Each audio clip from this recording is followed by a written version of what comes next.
এই মুহূর্তের সবথেকে বড় খবর উঠে আসছে সাগরপাড়া থেকে। সাত সকালে আবুল বিশ্বাস নামের এক ব্যক্তির বাড়িতে গ্রামবাসীদের বিক্ষোভ। কি কারণে এই বিক্ষোভ জানাবো বিস্তারিত, সঙ্গে থাকুন। 2003 সালে আবুল বিশ্বাস তার নিজ সম্পত্তি প্রায় 4 বিঘা জমি দেখিয়ে জমির দলিল রেখে সাগরপাড়ায় ইউকো ব্যাংক থেকে প্রায় 12 লক্ষ টাকা লোন নেন এবং সেই জমি প্রায় 10 বছর পরে অর্থাৎ 2013 সাল থেকে ব্যাংকের অধীনে থাকা জমিকে বিক্রি করে আবুল বিশ্বাস প্রায় 19টি পরিবারের কাছে এবং তারা এই 12 বছরে বসবাস শুরু করে সেই জমির ওপর। 2023 সাল থেকে প্রায় প্রতিনিয়তই ব্যাংক কর্মীরা সেই জমির ওপর যায় এবং সতর্ক করে আসে যে এই জমি ব্যাংকের অধীনে আছে প্রায় 2003 সাল থেকে। ব্যাংক কর্মীর কথা শুনে গ্রামবাসীরা আবুল বিশ্বাসকে জানালে তিনি বলেন, কোনো সমস্যা নেই, আমি পাঠিয়েছি সেই ব্যাংক কর্মীদের। গোপনে গোপনে এত কিছু হয়ে গিয়েছে গ্রামবাসীরা জানে না। এখন জানতে পারছে একাধিকবার আবুল বিশ্বাসকে নোটিশ দিলেও তিনি নোটিশের কোনো প্রতিক্রিয়া দেননি এবং পাশাপাশি সাগরপাড়া থানায় ব্যাংক কর্মীর উপস্থিতিতে একটি স্টেটমেন্ট করা হয় যে সুদ সমেত এখন পর্যন্ত প্রায় 70 লাখ টাকা হয়েছিল, সেটা 30 লাখ টাকায় মীমাংসা করিয়ে দেয় ব্যাংক কর্মী এবং সাগরপাড়া থানার পুলিশ। কিন্তু সেই টাকা এখনো পর্যন্ত পরিশোধিত করেনি আবুল বিশ্বাস। সেই জায়গায় এখন প্রায় 100 জন লোকের বসবাস, তারা এখন কোথায় যাবে, কি করবে? দিন রাত সব সময় ব্যাংক কর্মীরা সতর্ক করছে, আপনারা জমিটি অতি শীঘ্রই ছেড়ে দিন, জমিটিকে ঘেরা হবে এবং ব্যাংকের অধীনে রাখা হবে। ঘটনাস্থলে পৌঁছয় সাগরপাড়া থানার পুলিশ এবং দুই পক্ষের লোকজনকে সাগরপাড়া থানায় ডাকা হয়। এই বিষয়ে আবুল বিশ্বাসকে যোগাযোগ করলে তার কোনো যোগাযোগ পাওয়া যায়নি এবং গ্রামবাসীরা কি বলল শুনুন আপনারা।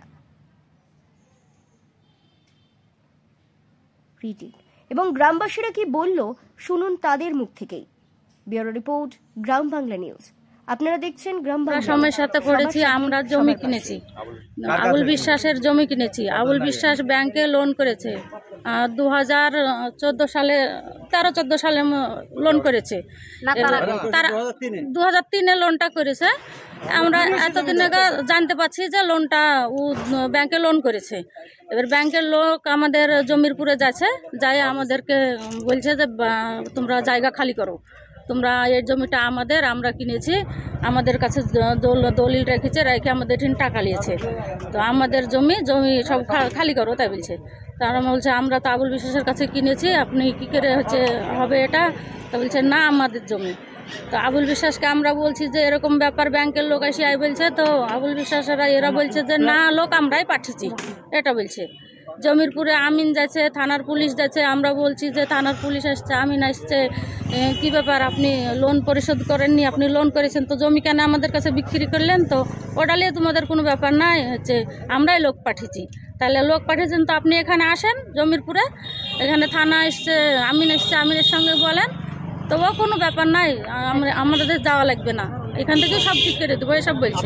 সমস্যা কি হচ্ছে? 2000 মানে আমরা একটা সম্পত্তি কিনেছি আবুল বিশ্বাসের কাছে, সেটা 2012 থেকে 13 সালের ভিতরে কিনেছি। এখন আপাতত জমিটা 2003 সালের দিকে লোনটা পাস হয়। জমিটা প্রায় 4.5 বিঘার কাছাকাছি মানুষ, 19টা ফ্যামিলি থেকে জমিটা কেনা হয়, কে 2 কাটা কে 5 কাটা করে কিনেছে। এবার সেই জমিটার পরে এখন নোটিশ দিয়েছে ব্যাংক, যেটা 12 লাখ টাকা এক সময় লোন দিয়েছিল আবুল বিশ্বাস, সেই লোনটা এখন প্রায় 68 লাখের কাছাকাছি গেছে। সেই জিনিসটা এখন আমরা চাই দেখি এই যে জমিটা আছে, এই জমিটার যে লোনটা সেটা আবুল বিশ্বাস পরিশোধ করুক। এই যে 19-20টা ফ্যামিলি সেটা ওখানে যে ঘর বাড়ি করেছে ওখানে স্থায়ীভাবে যেন থাকতে পারে, সেই সম্বন্ধে আমরা এখানে এসেছি। সে বিশ্বাসের ছেলে, বিশ্বাস বেঁচে আছে, তার ছেলেরা বেঁচে আছে, তাদের ছেলেকে বলেছি, এর আগে স্টেপ নিয়েছে, থানায় বসেছে। থানায় বসে 68 লাখের এই টাকাটা এখন প্রায় 30 লাখ টাকার মতন দেওয়ার সেটেলমেন্ট হয়েছিল, সেটাও বিশ্বাসকে বলা হয়েছিল, সেটাও দেয়নি। এখন ব্যাংক নোটিশ দিয়েছে, সেটা 60 দিনের ভিতরে যখন তখন সেটা হস্তক্ষেপ করতে পারে বা নিলামে চলে যেতে পারে। সেই পরিবারের সব মানুষগুলো এসছে, এখন বলছে দেখে না, আমরা এখন সেটা ব্যাংকের সঙ্গে কথা বলবো। ব্যাংক তো নিজে এসে এর আগে নোটিশ অনেকবার দিয়েছে, সেটা আবুল বিশ্বাস মানে গ্রহণ করেনি, নেয়নি কোনো নোটিশটা। মূলত উদ্দেশ্য আবুল বিশ্বাসের জমি আমরা কিনেছি। আমার পেছনে ঠিক 13 সাল থেকে 14 সাল অবধি এই জমিগুলো কিনা আছে, 2013 থেকে 14। আমরা জানতে পারলাম অনেক পরে, মোটামুটি 2022-23-এ এসে দেখলাম যে ব্যাংক এসে বলছে আমাদেরকে এই জমি ছেড়ে দাও, যেহেতু আমাদের টোটাল এই প্রপার্টিটা আমাদের কাছে আবুল বিশ্বাস এই জমির দলিল জমা দিয়ে ওখান থেকে লোন করেছেন উনি। দুষ্টু মিষ্টু কেক শপ, দুষ্টু মিষ্টু কেক শপ জন্মদিনের কেক মানে সাগরপাড়ার দুষ্টু মিষ্টু কেক শপ।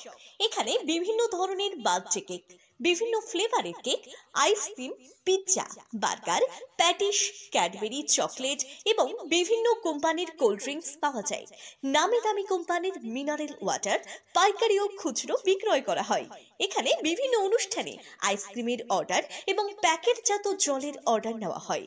এছাড়াও হোম ডেলিভারির ব্যবস্থা রয়েছে। ঠিকানা মনে রাখবেন, Sagarpara bus stand, Sagarpara, Murshidabad. Proprietor Subir Sarkar. যোগাযোগ 7872884922।